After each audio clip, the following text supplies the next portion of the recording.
L'affaire Air Guinée, longtemps oubliée, revient au cœur de l'actualité guinéenne. Cette affaire, qui remonte à plus de 2 décennies, est aujourd'hui relancée par de nouvelles investigations et des révélations troublantes. Elle concerne la vente controversée de la compagnie aérienne nationale, Air Guinée, à des intérêts privés, une transaction qui a toujours été entourée de mystères et de soupçons de malversation. Au centre de cette affaire se trouve Kélou Dalein Diallo, ancien Premier ministre et opposant majeur au régime actuel.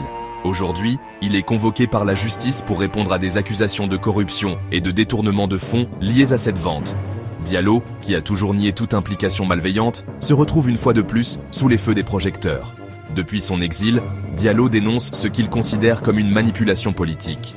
Il affirme que ces accusations ne sont qu'une tentative de l'écarter du jeu politique et de le discréditer aux yeux de ses partisans.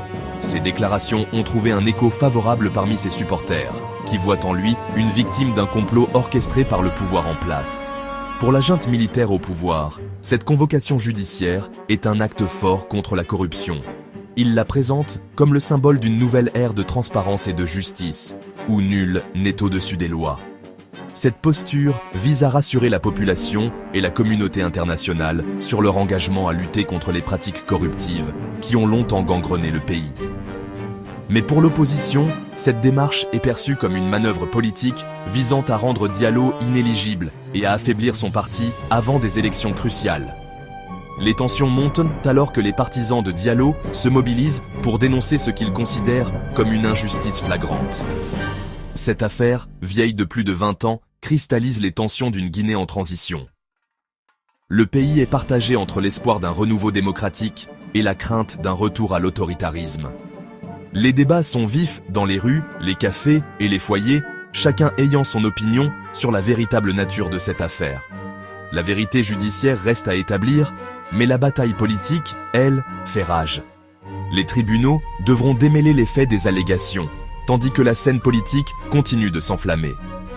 Les débats télévisés sont particulièrement animés, reflétant les divisions profondes au sein de la société guinéenne.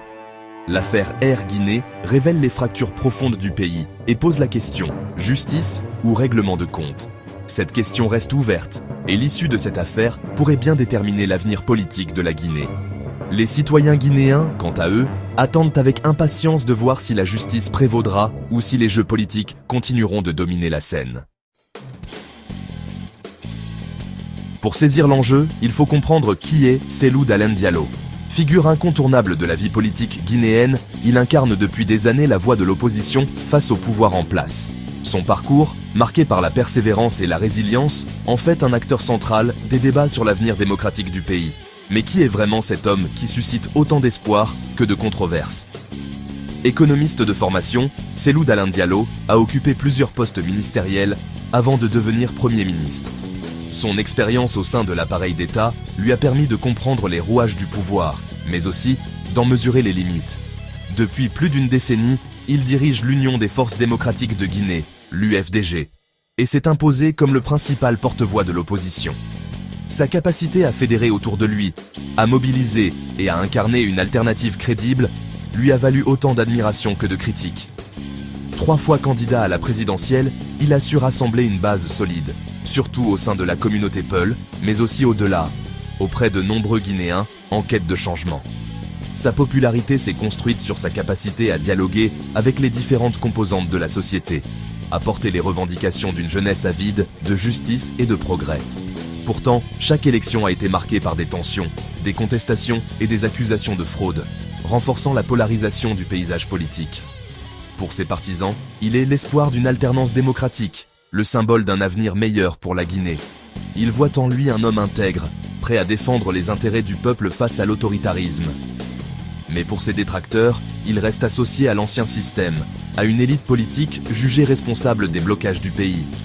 Cette dualité nourrit un débat passionné, où chaque camp défend sa vision de l'avenir. L'affaire Air Guinée, qui refait surface aujourd'hui, ravive ces divisions profondes.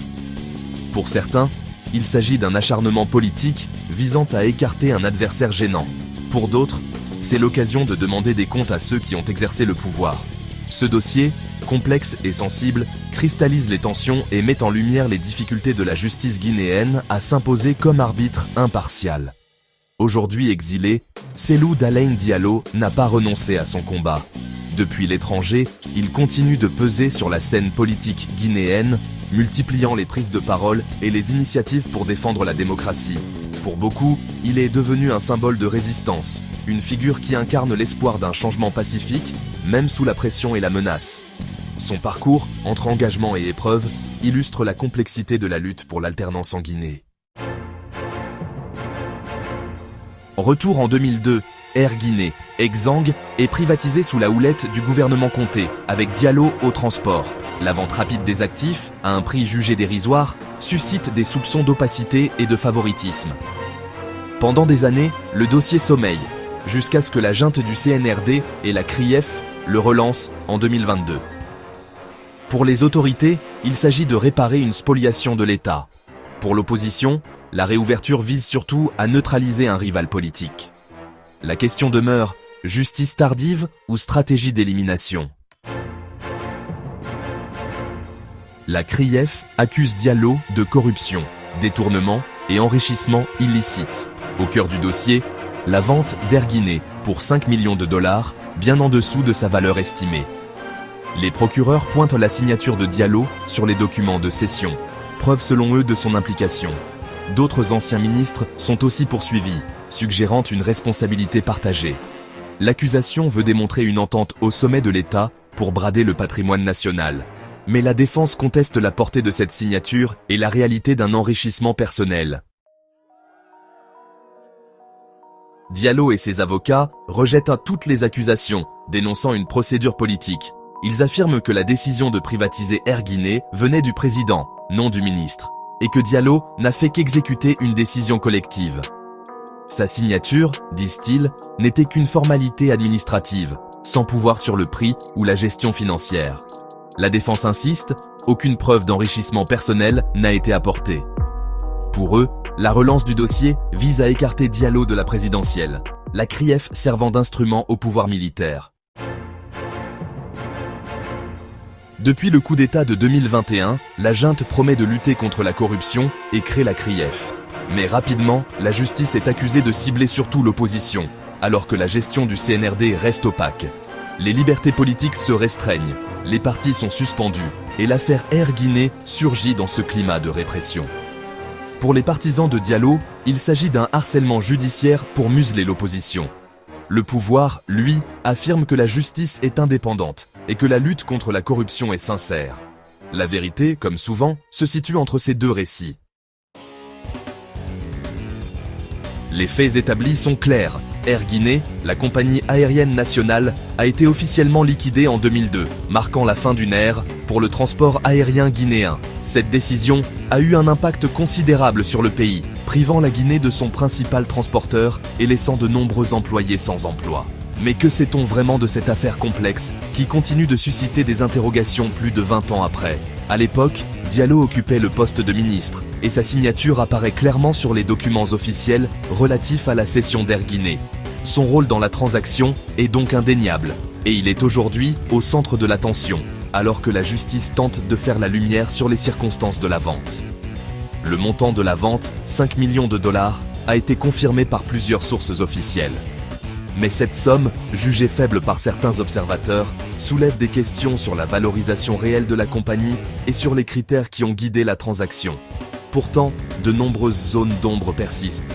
Quelle était la valeur réelle des actifs d'Air Guinée au moment de la vente? Les évaluations ont-elles été menées de manière transparente et indépendante? Certains documents semblent manquer et des incohérences apparaissent dans les archives. La transparence de la procédure est également remise en question. Y a-t-il eu un véritable appel d'offres, ou la vente s'est-elle déroulée dans la précipitation, sans respecter les règles de la concurrence? Les citoyens guinéens ont-ils été informés des modalités de la cession? Aujourd'hui, Diallo est mis en examen dans cette affaire, mais il bénéficie toujours de la présomption d'innocence, un principe fondamental de la justice. Il affirme n'avoir agi que dans l'intérêt de l'État et attend que la vérité soit établie. Le défi pour la justice guinéenne est immense. Il s'agit de mener une enquête impartiale et approfondie sur un dossier ancien, dont les preuves et les témoins se font rares. Les juges doivent démêler le vrai du faux, dans un contexte où la mémoire collective est parfois floue. Cette affaire se déroule dans un climat politique particulièrement tendu, où chaque décision judiciaire est scrutée par l'opinion publique et les acteurs politiques. Les enjeux dépassent le simple cadre judiciaire, car ils touchent à la confiance des citoyens dans leurs institutions. Plus que jamais, la crédibilité de la CRIEF et de la justice guinéenne est en jeu. Leur capacité à faire toute la lumière sur cette affaire sera déterminante pour l'avenir de la lutte contre la corruption et pour la restauration de la confiance dans l'état de droit. L'affaire Air Guinée interroge la confiance dans la justice guinéenne. Si elle est perçue comme une chasse aux sorcières, elle aggravera la méfiance et la polarisation.